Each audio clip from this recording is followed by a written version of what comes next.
Tu sais, t'es pas en burn-out parce que tu fais trop de choses. T'es en burn-out parce que tu ne fais pas assez de choses qui te plaisent vraiment. Tu penses peut-être que c'est parce que t'es surmené ou parce que t'as trop de boulot, que ton patron t'a donné trop de dossiers et que même quand tu rentres à la maison, t'as la tête pleine à craquer. Mais la vérité, c'est que c'est pas la quantité de travail qu'on te donne, c'est que t'es pas aligné avec ce que tu fais. Et ça, je te l'apprends pas, tu le sais déjà. Mais crois-moi, t'es pas fait pour faire quelque chose que tu détestes tout au long de ta vie. On n'est pas fait pour ça. Tu n'as pas besoin de moins, tu n'as pas besoin de plus, tu as besoin de cohérence. Tu as besoin de quelque chose qui te touche au plus profond de toi-même. Est-ce que tu t'es déjà posé la question de ce qui t'anime? Parce que oui, il y a quelque chose qui t'anime. Je te parle pas forcément de passion, parce que tout le monde n'a pas forcément de passion. Mais par contre, tout le monde a quelque chose en lui.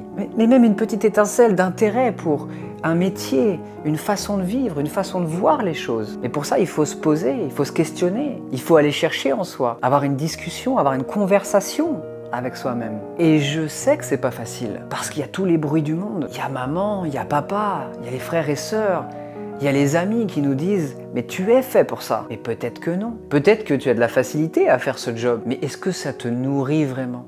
Est-ce que tu es épanoui à chaque fois que tu le fais? Je t'invite et je t'encourage vraiment à aller discuter avec toi-même, à aller avoir une vraie conversation pour trouver cette petite étincelle. Et peut-être, qui sait, qu'elle deviendra un feu ardent qui illuminera toute ta vie.